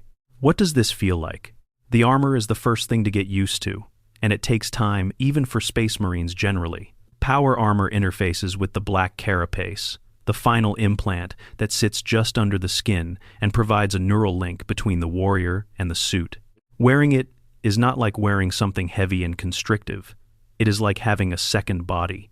A larger body, one made of ceramite and psychoconductive filaments, and consecrated silver and thousands of inscribed wards. When the Aegis is active and the armor's systems are fully engaged, the warrior feels the armor as an extension of themselves. Its surfaces sensitive to impact and environmental change, the way skin is sensitive to touch. The psychoconductive filaments in the armor channel the Aegis outward continuously so that the warrior's psychic presence extends through the armor rather than simply being housed inside it. The suit breathes, not literally, but in psychic terms. The wards on its surface are not passive.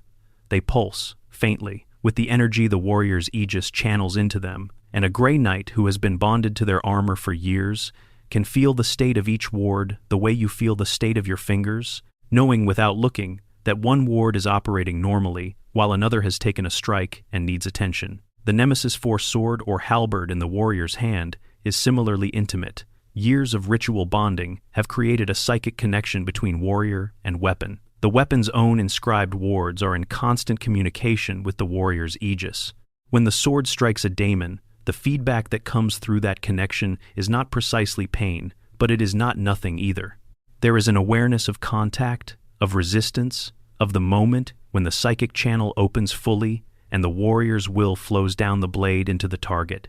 Grey Knights, who have described this in writing, typically reach for language that sounds more like descriptions of musical experience than of combat. Words like resonance, like dissonance, like resolution appear frequently. When the channel opens fully and a daemon's manifestation begins to unravel, the warrior feels it as something like a release of tension, a deep satisfaction that is partly physical and partly something that occurs at a psychic level with no ordinary language word for it. The egregore in a full squad deployment is the other experience that Grey Knights consistently reach for unusual language to describe. The shared sensory awareness of 8 or 10 warriors operating in tight psychic coordination has no analogy in ordinary human experience. Each warrior retains their individual perception, but adds to it the filtered awareness of every other member of the squad. Covering fire does not need to be called out because everyone already knows where the threat is coming from. Flanking maneuvers do not need verbal coordination because the warriors executing them are already oriented to each other's positions and intentions through the shared awareness. The tactical benefits of this are substantial and have been documented extensively in inquisitorial assessments of Grey Knight combat performance. But the subjective experience is something harder to quantify. Warriors who have operated in mature egregores for years sometimes describe a sense of loneliness when they are not in it. Not a crippling isolation, but a quietness that feels like diminishment. The full egregore, at its most developed, is described in some accounts as something approximating, very briefly, the pre-fall state of a unified psychic consciousness, a reminder of what the Emperor himself may have envisioned for humanity before the warp made that vision impossible. There is a spiritual dimension to the egregore that the chapter's chaplains discuss in the context of its theological implications. The ability of psychic warriors to form this kind of shared awareness is not unique in the history of the Imperium, but the particular quality of the Grey Knight's egregore is considered distinct because of its grounding in the Aegis. Other forms of psychic communion, particularly those associated with chaos entities, work by dissolving boundaries between consciousnesses in a way that tends toward a loss of individual identity. The individuals who enter chaos-mediated psychic sharing often come out of it changed in ways they did not choose and cannot control, their selfhood partially absorbed into something collective and alien. The Grey Knight's egregore works in the opposite direction. It does not dissolve the boundaries between individual minds. It builds a communication structure between them that preserves those boundaries absolutely, while still allowing extremely high bandwidth information exchange. Each warrior in the egregore is still entirely themselves. They know what the person beside them perceives, because that information has been voluntarily shared through the link, not because their identity has been merged with that person. The distinction is fundamental, and it is the reason why the egregore is a sustainable, long-term practice for the chapter where similar-looking psychic phenomena, in other contexts, have destructive consequences. When a Grey Knight emerges from a long engagement, during which a mature egregore was maintained throughout, they describe the transition back to solo awareness as something like surfacing from deep water. Everything is still there. All their faculties are intact, but the world is quieter, more singular, and for a period that varies with how long the egregore was maintained, there is an adjustment. Junior brothers sometimes find this adjustment difficult in their first significant deployments. Senior brothers have learned to move through it efficiently, treating it as they treat every other aspect of the demanding and unusual inner life that service in this chapter requires, with attention, with practice, and with the understanding that the difficulty is not a flaw but a feature, evidence that something genuine was accomplished. There is also the question of what it feels like to use the Warpquake ability in a combat situation, and it is worth describing because it is one of the more remarkable capabilities in the chapter's psychic arsenal. When a full squad of Grey Knights activates the ability together through the egregore, they are not simply projecting a disruptive psychic pulse. They are essentially reaching into the local boundary between real space and the warp and shaking it hard. The effect in the immediate area is that the warp becomes turbulent, its surface chaotic and unstable in a way that makes stable transit through it, whether by teleportation beam or demonic manifestation, unreliable and dangerous. Teleportation beams get thrown off course. Warp-based travel becomes unpredictable, and demonic entities attempting to cross from the warp to real space find the crossing suddenly much harder. The way a boat finds a crossing, suddenly much harder when someone has started thrashing the water at the landing point. For a squad of Grey Knights trying to hold a location against repeated demonic incursion, Warpquake is the difference between a defensible position and an open door. It does not close the breach. It makes it costly to use. Against lesser daemons, a Grey Knight in full Aegis with an active nemesis weapon and a well-charged Stormbolter is effectively one of the most dangerous individual combatants in the Imperium. The daemons of the ranks, the bloodletters and plague bearers, and pink horrors and demonettes that form the bulk of any demonic incursion are significant threats against ordinary soldiers. A trained guardsman encountering a bloodletter is in a fight where the daemon has substantial physical advantages, supernatural resilience, and the capacity to affect the guardsman's mind and morale through its psychic presence. Against a Grey Knight, the calculus is entirely different. The Aegis nullifies the psychic pressure. The silver wards disrupt demonic substance on contact. The Nemesis weapon's channel makes every strike damage the demon at a deeper level than physical force alone. And the warrior's training specifically addresses the vulnerability that beats other warriors before a daemon even reaches them: the fear. Against greater threats, the greater daemons and the truly ancient demonic intelligences that have accumulated power over millennia in the warp, the situation is genuinely dangerous, even for fully trained Grey Knights. These entities are not simply large. They are concentrations of warp power that have achieved a kind of permanence and self-organization that makes them qualitatively different from lesser daemons. A bloodthirster of unfettered fury, one of Khorne's greatest champions, is a being of such physical destructive capacity that it can split a land raider's hull with a single blow. A Lord of Change is a creature whose intelligence and psychic power have been built up over 10,000 years of experience, specifically in understanding and exploiting the weaknesses of the psychic defenses that mortals erect against it. A great unclean one does not merely fight physically. It radiates a field of spiritual corruption so pervasive that prolonged proximity to one can corrupt even well-defended souls.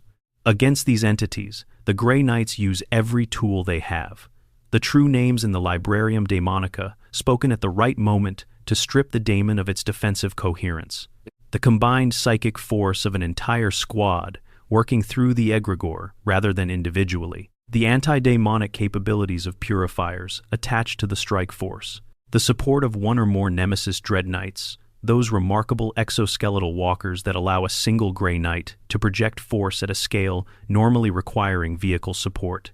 And, at the highest levels of authority, the personal intervention of the Grand Masters themselves, warriors who have spent not decades but centuries developing their psychic abilities, and who carry relics of such accumulated psychic weight that they function as weapons in themselves. The Nemesis Dread Knight deserves a specific description, because it is one of the most distinctive pieces of equipment in the Grey Knight's arsenal, and one of the most conceptually interesting. It is not a vehicle in the conventional sense. It is an exoskeletal frame worn by a single Grey Knight, an enormous mechanical chassis that houses the warrior within a reinforced pilot compartment, while surrounding them with a structure of pistons and armored panels and weapon mounts that allows them to fight at a scale somewhere between a Diebly, standard space marine, and a true war machine. The critical design feature is that the pilot is not merely operating the Dread Knight from within it. They are bonded to it through the same black carapace interface that connects them to their standard power armor, and through that bond, their aegis extends into the Dread Knight's frame, their psychic presence flowing through its structure, in the same way it flows through the circuits of their armor.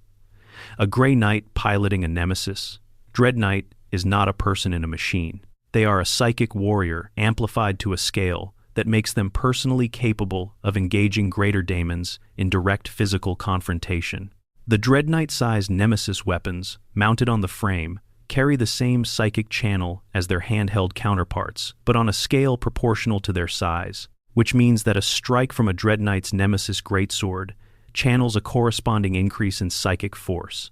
Combined with the heavy cannon or Gatling silencer that most Dread Knights carry for ranged engagement, a single Dread Knight pilot represents one of the most dangerous individual combat units available to any force in the Imperium. They are also equipped with personal teleporter technology, which allows the Dread Knight to vanish from one position and materialize in another in the time it takes to blink, a capacity that gives it a tactical flexibility that its size would otherwise deny it. The combat is not clean. Nothing about fighting daemons is clean. The environment of a daemonic incursion is itself a form of combat. The warp bleeds into local real space around a point of significant daemonic manifestation in ways that affect perception, judgment, and the reliability of equipment.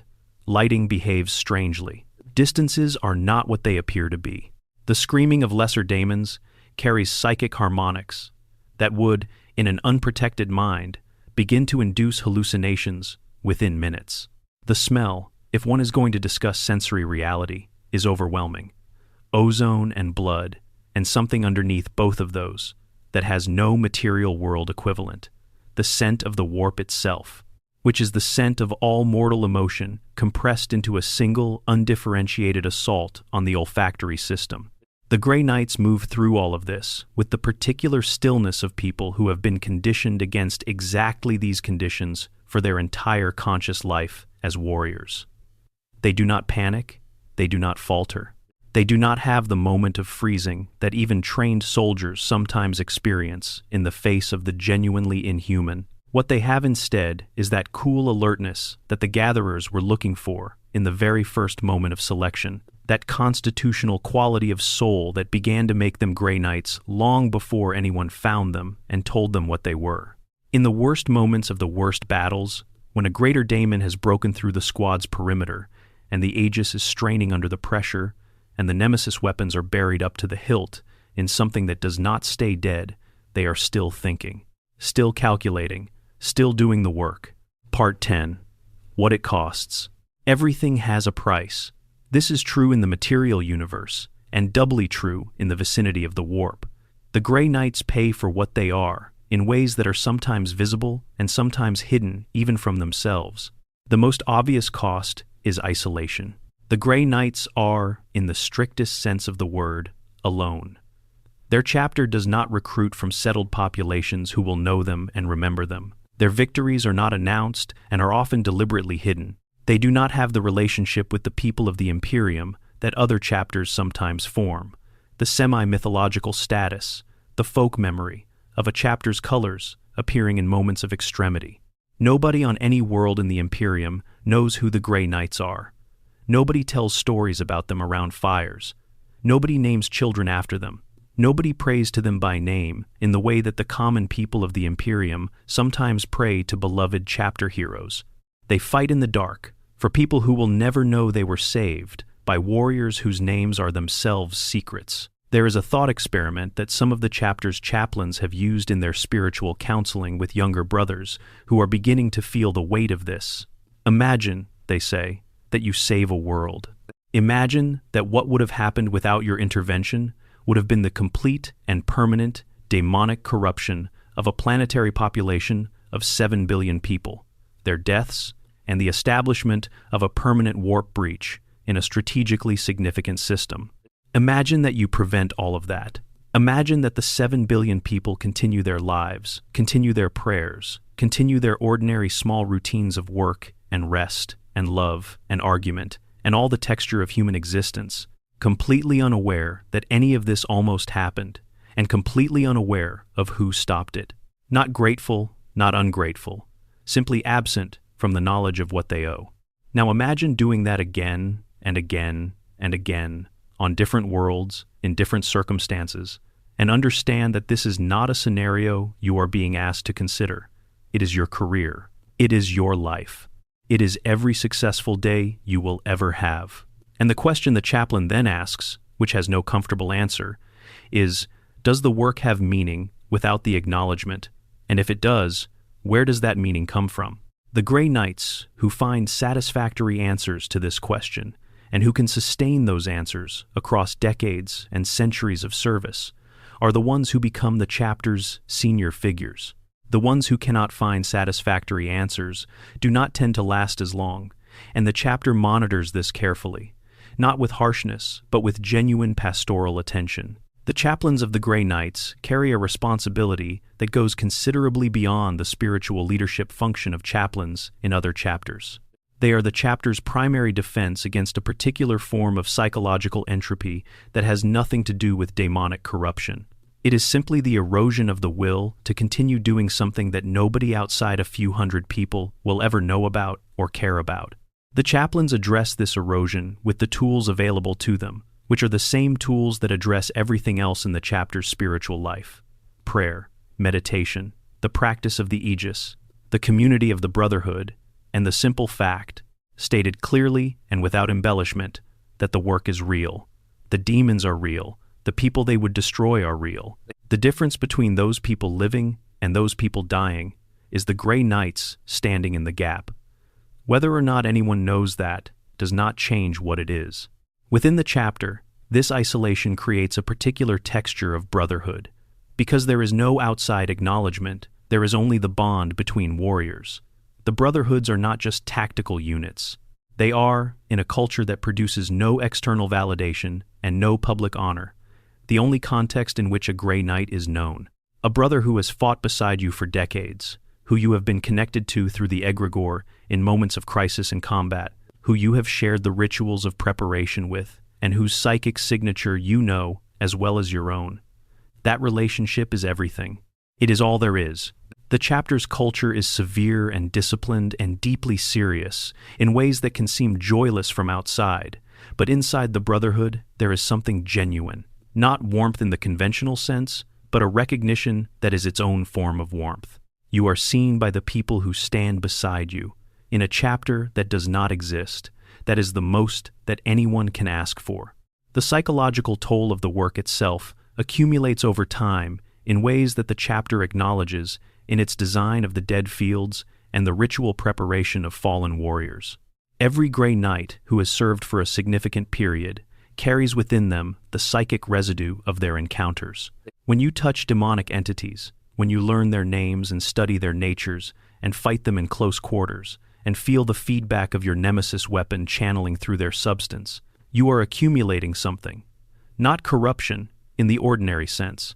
The Aegis prevents that form of contamination, but you are accumulating knowledge that has weight to it, understanding that comes at a cost to something harder to name than innocence. The senior brothers of the Grey Knights, the warriors who have served for a century or more, have a quality about them that others in the chapter notice but rarely discuss directly. They are entirely themselves. Their psychic presence is absolutely stable, and yet there is something at the edge of that stability, something that knows the warp too well, that has been too close to the things that live there for too long, to be unaffected in every way. The rituals exist partly to manage this. The daily practices of psychic maintenance, the periodic renewal of the rituals of detestation, the spiritual disciplines taught by the chaplains and the librarians, and observed by every member of the chapter. These are not just training. They are maintenance of something that would otherwise erode. The Grey Knights who stop observing the disciplines, either through injury or through some catastrophe that disrupts their regular practice, sometimes manifest signs of instability that the chapter monitors carefully. Not corruption. Something more subtle. A fraying at the edges of the psychic architecture. A thinning of the Aegis that is not a vulnerability to demonic contact, but a vulnerability to something internal, to the accumulated weight of what they carry, becoming heavier than the structure that contains it. Then there is the question of memory. Grey Knights who survive long enough into seniority carry the weight of everyone they have lost.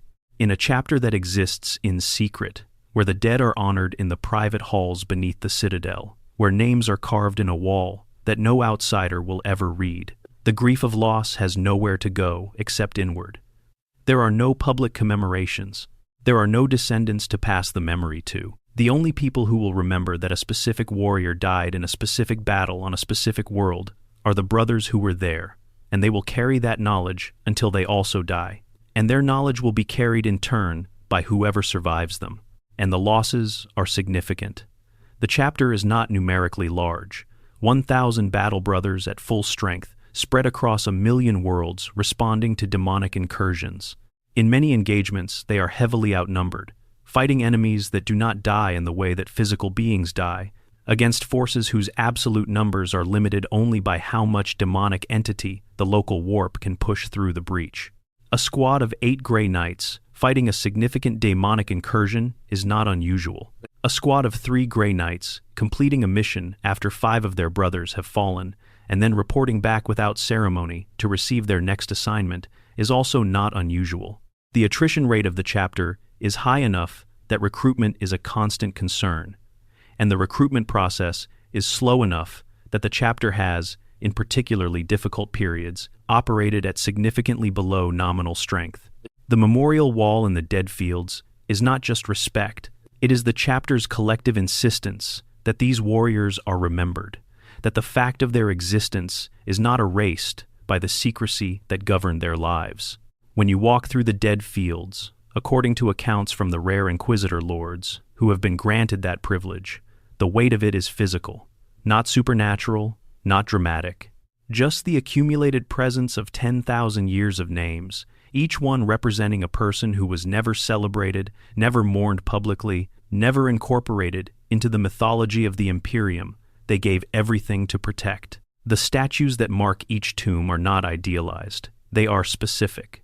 The posture of each one captures something about the warrior it represents that was noted by those who knew them, and the sculptors who have maintained this tradition over the centuries have become extraordinarily skilled at encoding personality into the set of a shoulder or the angle of a head.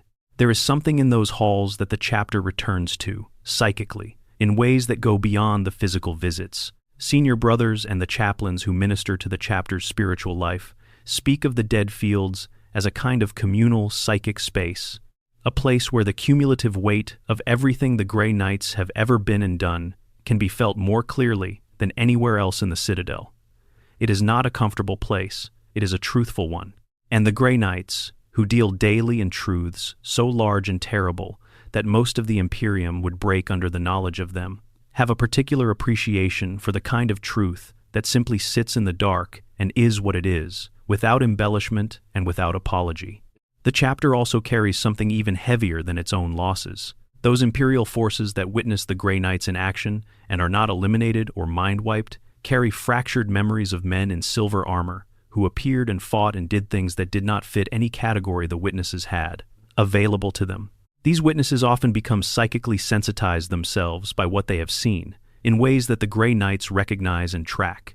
The intelligence officers of the Ordo Malleus, who monitor these witnesses, sometimes intervene to counsel them, framing what they experienced in terms that fit their existing worldview, giving them a way to hold the memory without it destabilizing them. This pastoral responsibility, caring for the minds of people who saw too much, is part of the price of the chapter's existence in secret. It is unglamorous and constant, and never mentioned in any official account of what the Grey Knights do. But it is real work that real people do, on behalf of the chapter, for the same reason everything else is done. There is one practice in the chapter's recent history that represents the full weight of what the Grey Knights are willing to do, and what they are willing to become. In the years following the opening of the Great Rift, the chapter faced a crisis of manpower.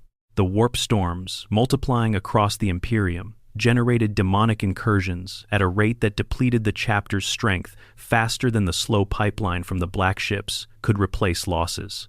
The chapter's response to this crisis included actions that, if known to the wider Imperium, would be extraordinarily controversial. They attacked other Imperial institutions. They seized psyker candidates from the populations of worlds being processed by other organizations of the Adeptus Telepathica. They took individuals from other Space Marine chapter training pipelines without asking permission and erased all evidence of having done so. The chapter that has spent 10,000 years keeping the Imperium's darkest secrets became, in those desperate years, a secret that the Imperium might need to be kept from knowing about the chapter's own methods. This is what total war looks like when it goes on long enough. It looks like the defenders becoming things that the people they defend would not entirely recognize as defenders. Part 11. The Secret War and What It Protects. The Grey Knight's secrecy is not arbitrary. It is not institutional pride or excessive caution. It exists because of something fundamental about the nature of their enemy and the nature of the Imperium they serve. The Chaos Gods and the daemons that serve them do not draw their power purely from abstract metaphysical forces. They draw it from mortal belief, from mortal emotion, from mortal attention. The warp is the psychic shadow of the material universe, and what lives in it is shaped by and sustained by what mortal minds generate. This means that widespread knowledge of demonic entities, of how they operate, of what they want, and how they pursue it, is itself dangerous. Not because knowing about demons makes you more vulnerable in a simple mechanical sense, but because knowledge of demonic reality, without the spiritual armor to process and contain it, tends to create exactly the emotional states that demonic entities thrive on. Fear, despair, obsession, the burning need to understand something that was never designed to be understood by a mortal mind. The Grey Knight's existence is kept secret, partly because, if the general population of the Imperium knew that there was an entire chapter of Space Marines whose sole purpose was fighting demons, the question that would follow is, why do they need an entire chapter for that? And the answer to that question, followed honestly, leads to an understanding of the scale and permanence of the demonic threat that would, for a significant proportion of the population, produce exactly the despair and fear that the enemy thrives on. The secrecy is a form of mercy. It is also, because the Grey Knights are nothing if not pragmatic, a tactical necessity. The practical enforcement of this secrecy is carried out in several ways. The most common is mind-wiping, using psychic techniques to erase or restructure specific memories in witnesses, replacing detailed knowledge of what they saw with vaguer impressions that fit within their existing framework of understanding. This is done routinely after engagements where Imperial soldiers or civilians were present. The expertise of the Grey Knights librarians in psychic surgery makes the procedure more reliable and less damaging than the equivalent performed by conventional inquisitorial agents. And the scale on which it must be performed, sometimes entire regiments of Imperial Guard need to be processed after a major engagement, is substantial. When mind-wiping is not possible or not sufficient, other measures are taken. These are not discussed in official documentation. The chapter's relationship with the Ordo Malleus includes a provision that allows the Inquisition to take whatever steps are necessary to protect the secrecy of the chapter's existence and operations. What those steps include has been left deliberately vague in every official record. The implication is understood. The chapter also makes use of a subtler form of protection that is perhaps the most elegant aspect of its operation. The psychoconductive systems in Grey Knight armor, when fully operational, channel the Aegis in a way that affects the psychic impressions left on the local environment by the presence of a large group of powerful psychers.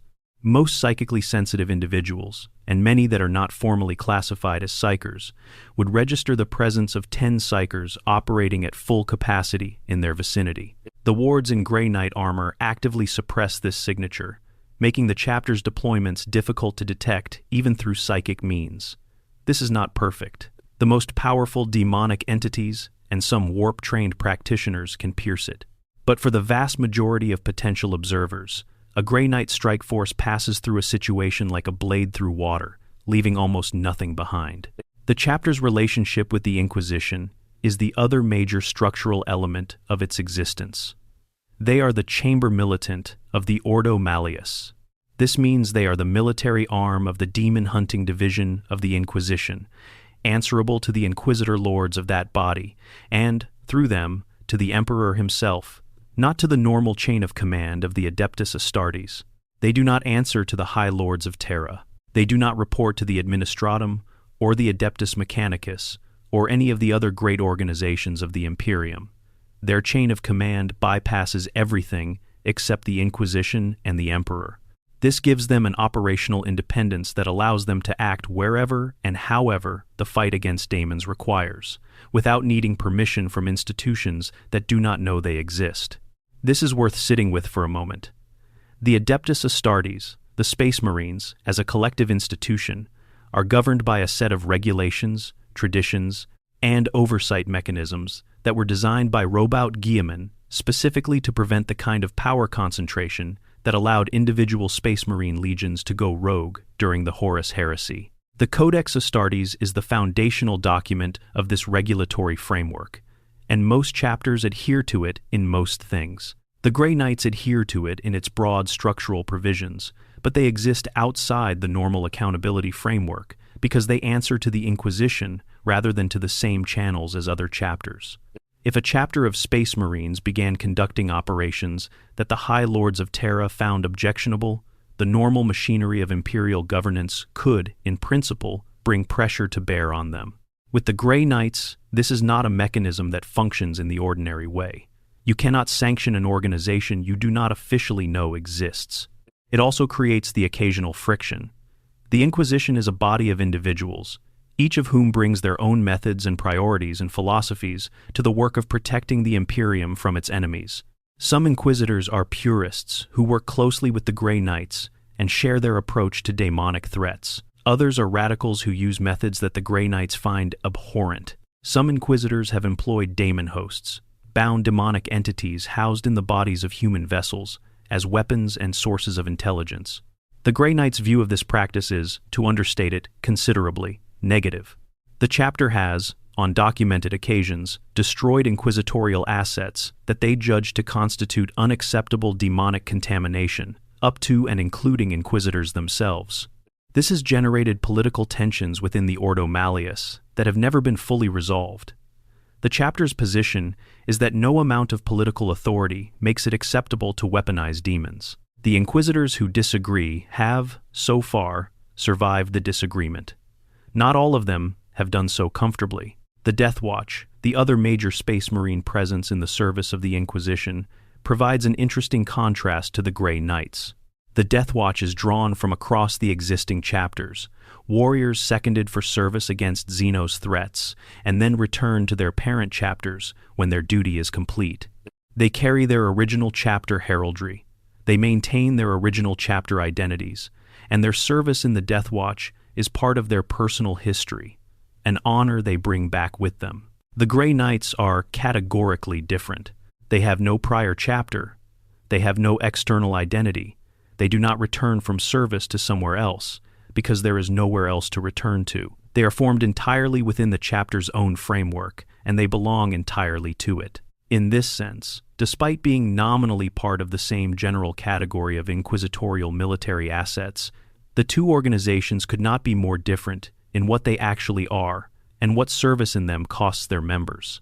The chapter also maintains, through the Ordo Malleus, a relationship with the broader network of inquisitorial operatives, scholars, and agents who constitute the surveillance and intelligence-gathering arm of the demon-hunting enterprise. These people, most of whom have no idea that the Grey Knights exist, feed information into a system that the chapter draws on for early warning of demonic activity. Reports of mass disappearances on worlds near known warp anomalies. Descriptions of unusual atmospheric phenomena that match the psychic profile of a weakening veil between real space and the immaterium.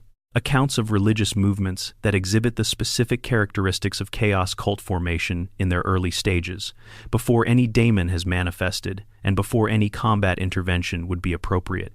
All of this intelligence moves through inquisitorial channels and eventually reaches the prognosticars on Titan, who weave it into their ongoing assessment of where the Grey Knights need to be and when. This intelligence network is itself a secret within a secret. The inquisitorial agents who gather and transmit this information do not know that it is going to the Grey Knights. They believe they are feeding it into the standard Ordo Malleus analytical apparatus, which is true in a strictly literal sense, and misleading in every practical one.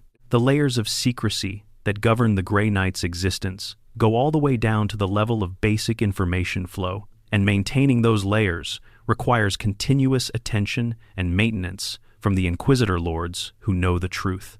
At the highest level, the chapter understands itself as the last line. This is not arrogance, it is simply what the mission parameters imply. Other armies can fight physical threats.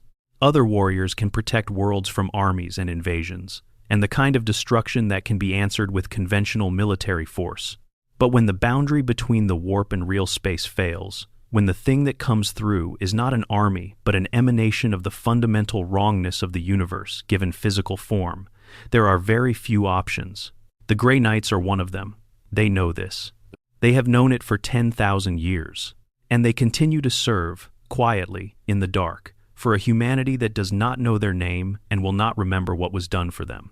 In the dead fields beneath the citadel, in the chambers where the honored dead have lain for 10,000 years, every name that was carved into those basalt walls was a person who walked the same path we have described, who was taken from a black ship and brought to Titan, who survived the chamber of trials through some quality of soul that could not be taught and could not be faked, who received the Emperor's gene seed and endured the transformation and carried the silver wards under their skin and learned the names of demons and the ways to destroy them and stood in the dark and said no, who fought wars that nobody will write ballads about, who saved people who will never know they were saved, who died, eventually, in the service of something that is not diminished by the fact that it will never be celebrated.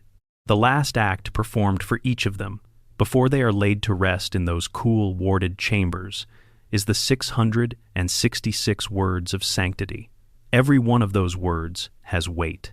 Every one of them is a small but genuine ward against the things that might come looking, even now, even after death, for any foothold they can find. Even in death, a Grey Knight stands between something and everything it wants. There is a phrase used in the chapter's internal culture, attributed to the first Supreme Grand Master Janus, though like all such attributions in a chapter that has existed for 10,000 years, its historical authenticity is impossible to verify. We are not the sword that is carried in procession. We are the sword that is used. The distinction is simple and complete. A ceremonial sword is beautiful, maintained, displayed, revered.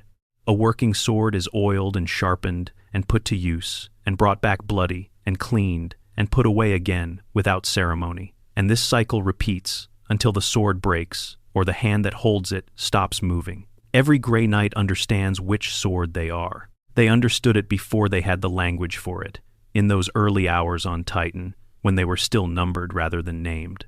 Looking up at the black basalt spire of the citadel against the amber sky, and feeling, in the way that people who have been correctly placed for the first time often feel that they had arrived somewhere that was already waiting for them. That is the measure of it. That is what it means to join the Grey Knights. Not glory, not recognition, not even the memory of those you fought for. Just the work, done in the dark, for reasons that do not need the world's applause to remain valid.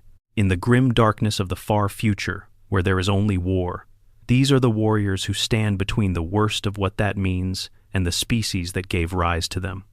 Nobody will sing their names. Nobody will know their names, except the men who stand beside them and the things they fight. And that distinction between the known and the unknown, between the celebrated and the invisible, between the warrior whose name becomes myth and the warrior whose name is carved in a basement wall that the world will never see, that distinction is not a tragedy for the Grey Knights. It is the point. The Imperium they defend is not served by their fame. It is served by their presence, sustained in quiet and absolute, in every dark place where the things from the warp press hardest against the wall that keeps the light alive. And that, somehow, is enough. If you made it all the way here, genuinely, thank you. Something about this chapter feels different to talk about, quieter, heavier. I find myself coming back to the image of those names on the wall in the dead fields, names that function as weapons, names nobody outside the chapter will ever speak. That detail gets to me every time.